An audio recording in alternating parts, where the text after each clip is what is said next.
Hello friend, how are you? I am Advocate Gaurav Kumar Gupta. I am MBA Finance and Chartered Accountant and PhD holder. My project Derivative Market Future Trend Analysis. आज जो हम topic discuss करने जा रहे हैं वो बहुत ही important topic है जो कॉन्स्टिट्यूशन ऑफ इंडिया से रिलेटेड है। टॉपिक का नाम कॉन्स्टिट्यूशन ऑफ इंडिया से रिलेटेड है, जिसमें हम आपको रीट के बारे में बताएंगे। रीट क्या होता है, रीट क्यों लाया जाता है, किस लिए हम लोग रीट इशू करते हैं, जारी करते हैं। जब किसी पर्सन का फंडामेंटल राइट ब्रीच होता है तो वो कहा गया है वो रीट ला सकता है और रीट लाकर अपने फंडामेंटल राइट के लिए रिमेडीज मान सकता है जिसने उनके फंडामेंटल राइट को तोड़ा। एग्जैक्ट मीनिंग हो गया। टाइप्स ऑफ रीट, रीट के कितने प्रकार के होते हैं? याचिका के प्रकार हैं।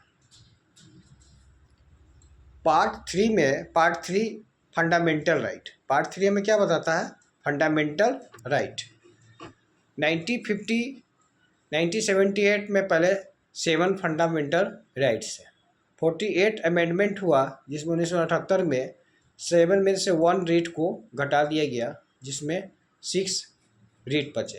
प्रेजेंट में जो है वो फंडामेंटल राइट है जिसमें 6 है। रिमूव किए आर्टिकल 31 में संपत्ति अर्जन करने का अधिकार।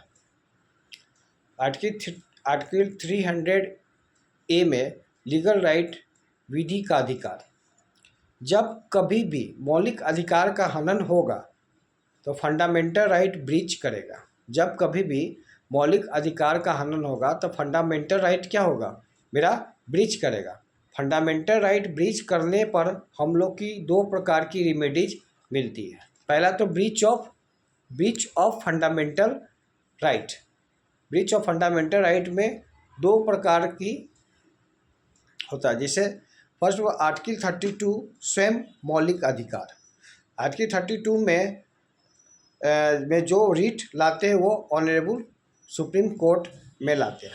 आर्टिकल 32 में जो हम रीट लाते हैं वो ऑनरेबल सुप्रीम कोर्ट में लाते हैं ओनली फॉर मौलिक अधिकार के लिए। आर्टिकल 226 226 हमें बताता है। आर्टिकल 226 में रीट लाते हैं वो हाई कोर्ट में या होल इंडिया में 25, पूरे होल इंडिया में कितने हैं? 25 हाई कोर्ट है, 25 हाई कोर्ट है। ऑनरेबल सुप्रीम कोर्ट जाकर हम रीट फाइल करते हैं। जो हमारा फंडामेंटल राइट टूटा है उसके लिए उपचार ले सकते हैं। उसके लिए हम क्या कर सकते हैं? उपचार ले सकते हैं। जो हम लोग आर्टिकल 32 में रीट लाते हैं उसका ग्राउंड है आधार, उसका केवल एक ग्राउंड है, ब्रीच ऑफ फंडामेंटल राइट। अनुच्छेद 32 में जो हम लोग फंडामेंटल राइट लाते हैं उसका केवल एक आधार है, मौलिक अधिकार का हनन। सुप्रीम कोर्ट में जो हम रीट फाइल करते हैं वो ओनली फॉर मौलिक अधिकार का हनन के लिए हम रीट फाइल करते हैं। लेकिन जब हाई कोर्ट में हम रीट फाइल करते हैं तो उस जो आर्टिकल 26 में रीट लाते हैं उसका अधिकार 2 है। पहले 2 प्रकार के ग्राउंड होते हैं। पहला ग्राउंड है फंडामेंटल राइट ब्रीच होता है मौलिक अधिकार के हनन पर, और दूसरा है कि हमारे विधि अधिकार का हनन होता है, ब्रीच ऑफ लीगल राइट्स। तब हाई कोर्ट में 226 में रीट लाते हैं। फंडामेंटल राइट ब्रीच होने पर हम केवल सुप्रीम कोर्ट में रीट ला सकते हैं। अगर हमारा फंडामेंटल राइट ब्रीच होता है तो हाई कोर्ट में भी ला सकते हैं। तो लीगल राइट ब्रीच होता है तो भी हम हाई कोर्ट में रीट ला सकते हैं। रीट ज्यूरिडिक्शंस, रीट अधिकारिता। जब किसी व्यक्ति के मौलिक अधिकार का हनन होता है तब पक्षकार को याचिका रीट लाने का अधिकार उत्पन्न होता है। वह व्यक्ति याचिकाकर्ता पेटिशनर के नाम से जाना जाता है। जो रीट इशू करता है तो उसे हम उत्पन्न करता है, जो रीट दायर करता है उसको हम क्या कहते हैं? उसको पेटिशनर के नाम से जानते हैं। और वर्सेस रिस्पोंडेंट, और उसे रिस्पोंडेंट के नाम से भी जानते हैं। पेटिशनर वर्सेस रिस्पोंडेंट, याचिकाकर्ता बनाम प्रत्युत्तरदाता नाम से जाना जाता है। पीड़ित व्यक्ति के दो न्यायालय में रिट दाखिल करने का अधिकार रहता है। पहला, भारतीय संविधान के अनुच्छेद 32 के अंतर्गत अपने रिट को सुप्रीम कोर्ट न्यायालय में ला सकते हैं और रिट का आधार होगा उसके मौलिक अधिकार का हनन होना। सुप्रीम कोर्ट में रिट मौलिक अधिकार का जब हनन होगा उसी एक ही ग्राउंड पे ला सकते हैं। लेकिन भारतीय संविधान अनुच्छेद 226 के अंतर्गत वो अपने राज्य के उच्च न्यायालय हाई कोर्ट में रिट ला सकते हैं और यहाँ पर रिट लाने का अधिकार होगा। अब आइए, हैबियस कॉर्पस रिट लाने का अधिकार होगा। उसके बाद टाइप्स ऑफ रिट्स, उसके मौलिक अधिकार का हनन होना ब्रीच ऑफ फंडामेंटल राइट कहलाता है। उसके विधिक अधिकार का हनन होना ब्रीच ऑफ लीगल राइट कहलाता है। जब ब्रीच ऑफ लीगल राइट विधिक अधिकार का हनन होना माने कानूनी अधिकार का हनन होना। अब रीट को हम क्या भाग में डिवाइड करते हैं? रीट को हम टाइप्स ऑफ रीट को हम 5 भाग में डिवाइड करते हैं। याचिका के प्रकार 5 प्रकार। 1950 में यह बना था। In original constitution 5 रीट्स bye honourable supreme court में जो रीट के जगह अब हम एक रीट तो 5 होते हैं, लेकिन ऑनरेबल सुप्रीम कोर्ट ने एक और रीट में एडिशन किया, अमेंडमेंट किया है, जिसका नाम पब्लिक इंटरेस्ट लिटिगेशन होता है, जनहित याचिका। ये पॉइंट्स हो गए। अब आइए, अब आपको 7 पॉइंट में 1 पॉइंट टाइप्स ऑफ रीट्स के बारे में बता रहे हैं कि कितने प्रकार के रीट्स होते हैं। पहला होता है हैबियस कॉर्पस। हैबियस कॉर्पस का मतलब होता है बंदी प्रत्यक्षीकरण। दूसरा होता है मेमेंडम्स परमादेश। तीसरा होता है प्रोहिबिशन प्रतिषेध। चौथा होता है कर्सरी उत्प्रेषण। और 5वां होता है क्यो वारंटो। ये 5 प्रकार के रीट होते हैं। मेमेंडम्स को हम एडमिनिस्ट्रेटिव रीट भी कहते हैं, जिसका नाम प्रशासनिक याचिका। और प्रोहिबिशंस और करिटोररी जो रीट होता है, कर्सरी रीट जो होता है, वो दोनों को जुडिशियल रीट कहते हैं। और क्यो वारंटो को इसका कोई भी विशिष्ट नाम नहीं है। क्यो वारंटी का कोई भी विशिष्ट नाम नहीं है। हैबियस कॉर्पस के बारे में हम समझेंगे। हैबियस कॉर्पस क्या होता है? यह एडमिनिस्ट्रेटिव लॉ में फंक्शन के रूप में क्रियात्मक याचिका है। माने एडमिनिस्ट्रेटिव लॉ जब हम पढ़ते हैं तो उसमें फंक्शनल रीट भी इसको कहते हैं, क्रियात्मक याचिका भी कहते हैं। हैबियस कॉर्पस बंदी प्रत्यक्षीकरण, इसका एग्जैक्ट मीनिंग हुआ गैर कानूनी कारणों से गिरफ्तार व्यक्ति को रिहाई का आदेश, अनलॉफुल अरेस्ट कर लिया, कस्टडी, अनलॉफुल अरेस्ट कर लिया, अनलॉफुल डिटेन कर लिया। यदि पुलिस ने अनलॉफुल तरीका से यदि डिटेन कर लिया, पुलिस के पास हैबियस कॉर्पस को रिट लाने का अधिकार उसके परिवार या उसके दोस्त को है या उसके सगी संबंधी को है।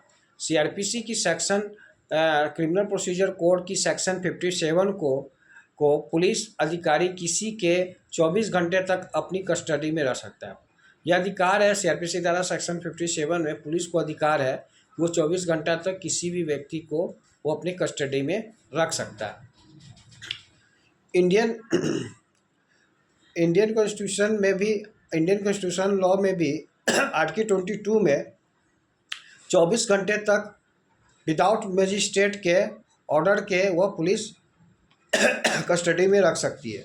लेकिन पुलिस नहीं छोड़ रहा है, यदि इसको रिहा नहीं कर रहा तो प्राइवेट व्यक्ति को कस्टडी में ले लिया है, उसको बंद कर दिया, उसके परिवार के लोग को हैबियस कॉर्पस रिट आईपीसी की धारा 340 में एफआईआर दर्ज करने का, या जिसको कहते हैं रॉन्गफुल कन्फाइनमेंट, ढंग से उसे डिटेन कर लिया। अब आइए, हैबियस कॉर्पस में यह इंग्लैंड के कॉमन लॉ में पुरानी रिट है। ये इसके समय प्राधिकारी कंपिटेंट अथॉरिटी गैर कानूनी कारणों से गिरफ्तार किए गए व्यक्ति को रिहा करने का आदेश देता है। भारतीय परिवेश में जब पुलिस अधिकारी किसी व्यक्ति को 24 घंटे से अधिक अपनी अधिरक्षा में रखता है या एक प्राइवेट व्यक्ति किसी दूसरे प्राइवेट व्यक्ति को गैर कानूनी रूप से गिरफ्तार किए हुए, ऐसे स्थिति में पीड़ित व्यक्ति निरुद्ध है, तब उसे के परिवार का कोई भी व्यक्ति या पीड़ित व्यक्ति बंदी प्रत्यक्षीकरण की याचिका ला सकता है या पुलिस थाने में संदोष परिरोध रॉन्गफुल कन्फाइनमेंट की FIR दर्ज करा सकता है। अब आइए मेमेंडम्स। मेमेंडम्स क्या होता है? परमादेश। परमादेश कब जारी होता है? परमादेश ये रीट है। मैं जो मेमेंडम्स होता है, गवर्नमेंट सर्वेंट सेमी गवर्नमेंट को अधिकार जो गवर्नमेंट सर्वेंट होता है, जो सेमी गवर्नमेंट के अधिकारी होते हैं, वो प्राइवेट व्यक्ति राइट टू इक्वलिटी के लिए यह परमादेश है। परमादेश का अर्थ है हम आदेश देते हैं इस प्रकार।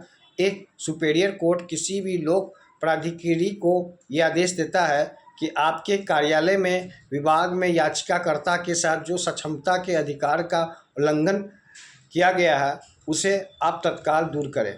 दूसरे शब्द में लोक प्राधिकारियों के आपात लोक कर्तव्य पब्लिक ड्यूटी सही रूप से करने के लिए मेमेंडस परमादेश की याचिका लाई जाती है। उसके बाद आता है उत्प्रेषण, जिसको कहते हैं जुडिशियल। जब अधीनस्थ न्यायालय अपने क्षेत्राधिकार के आगे कोई कार्य करता है या करने की सूचना करता है तो उत्प्रेषण परिषद या उत्प्रेषण की याचिका जारी की जाती है। माने परमादेश जिसमें कर सकते हैं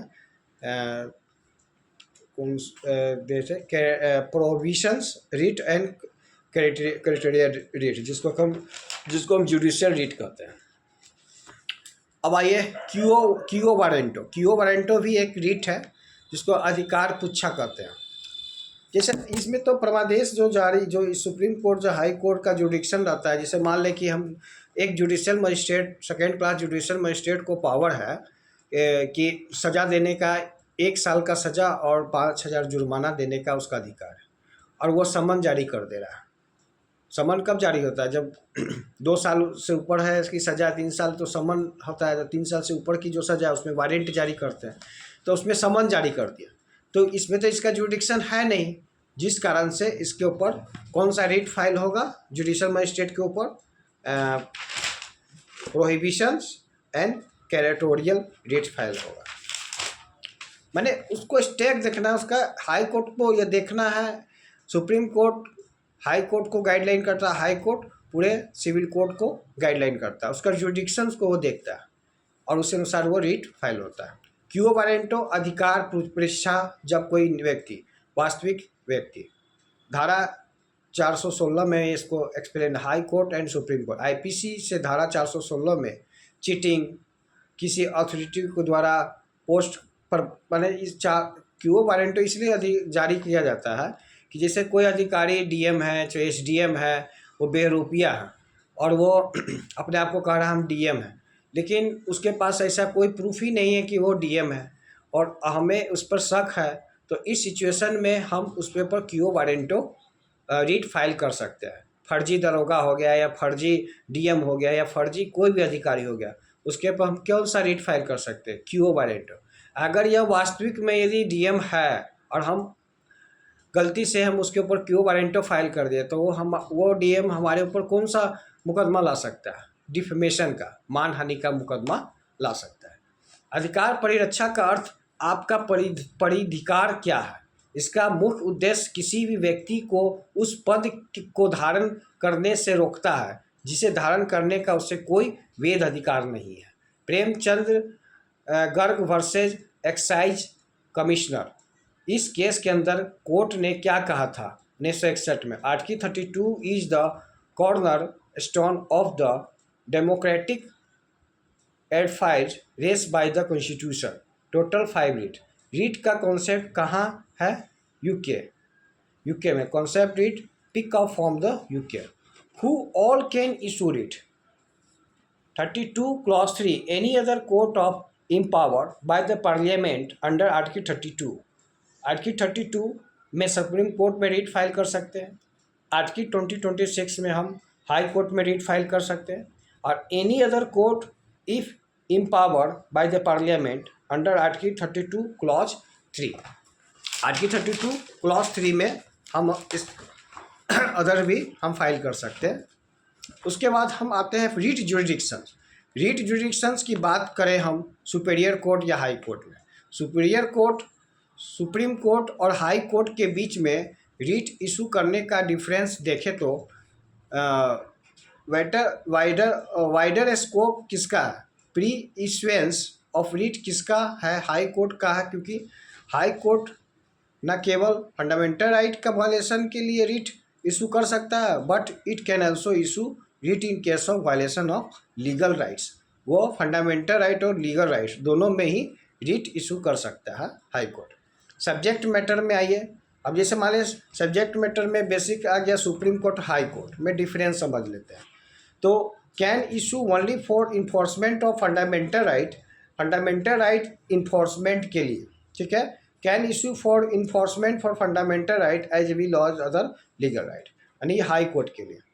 और सुप्रीम कोर्ट में आइए, can issue writ throughout of India, can issue only with in its territorial जुडिक्शन।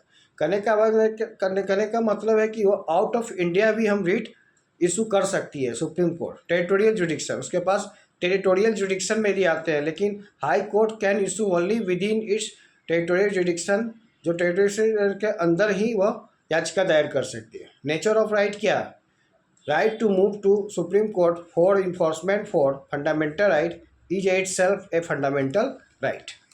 Habeas corpus में आते you may have the body, habeas corpus case, जैसे प्रिवेंटिव डिटेंशन एक्ट के अंतर्गत आपको इलीगली रिस्टेन कर लिया, प्रिवेंटिव डिटेंशन के अंतर्गत मान लें आपको प्रिवेंटिव डिटेंशन किया गया, इसमें एग्जीक्यूटिव मजिस्ट्रेट को पावर दिया गया है, डीएम एसपी को यह पावर दिया गया है कि वह प्रिवेंटिव डिटेंशन करे, के अंतर्गत आपको इलीगल रिस्टेन कर लिया। किसी ने आपको रीट फाइल करके सुपीरियर कोर्ट में हाई कोर्ट से habeas corpus writ file, habeas corpus case commonly किस केस में को कहते हैं, एडीएम जबलपुर वर्सेस युकाम Shukla, which case is the commonly known as habeas corpus case. इसके अंतर्गत मीसा एक्ट आया था, जिसको maintenance of internal security act वो चैलेंज हुआ था, काफ़ी क्रिटिसाइज डिसीजन है एडीएम जबलपुर वर्सेस युकाम शुक्ला का। क्योंकि इसके अंदर जो मीसा एक्ट था, हमारा मीसा एक्ट था, इसके कॉन्स्टिट्यूशनल कहा गया था, जब किसी मीसा एक्ट का कोई प्रोविज़न नहीं था। इसके बारे में हम समझें। Constitution remedies a part of a fundamental, constitution remedy जो होता है वो फंडामेंटल का पार्ट है। If only remove to supreme court directly. Article 32 में कहाँ बोल रहे हैं कि आपको रेमेडीज मिलेगी, वायलेशन है फंडामेंटल राइट का। सुप्रीम कोर्ट में आर्टिकल 32 क्या है, पार्ट 3 है। पार्ट 3 पूरा क्या बता रहा है, फंडामेंटल राइट। तो अगर आप सुप्रीम कोर्ट मूव कर रहे हैं तो for enforcement for fundamental right ये भी आपका पार्ट ऑफ फंडामेंटल राइट है, ना कि if you move to supreme court पर issuance of writ, this is also nature of the fundamental right, one of the fundamental right grant to under part 3 moving to Supreme Court only, pre-issuance of writs।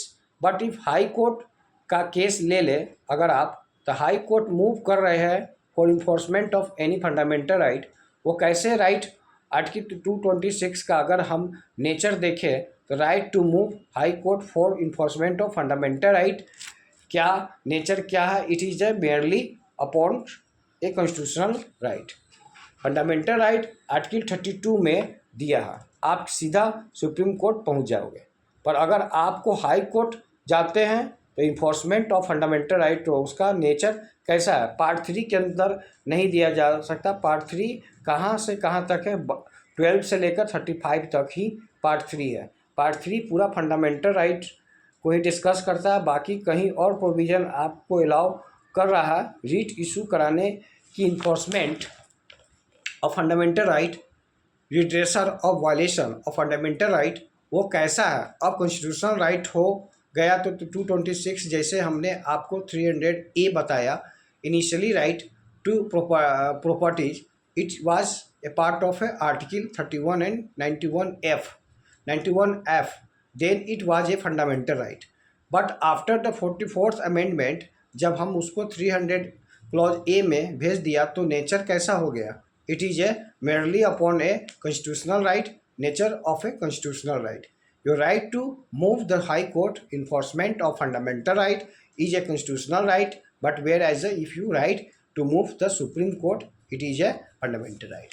कहने का मतलब है कि supreme court में जब हम जाएंगे तो मेरा फंडामेंटल राइट का जब वायलेशन होगा तो हम सुप्रीम कोर्ट में रिट फाइल करेंगे, और फंडामेंटल राइट और लीगल राइट दोनों का वायलेशन होगा तो हम हाई कोर्ट में रिट फाइल करेंगे.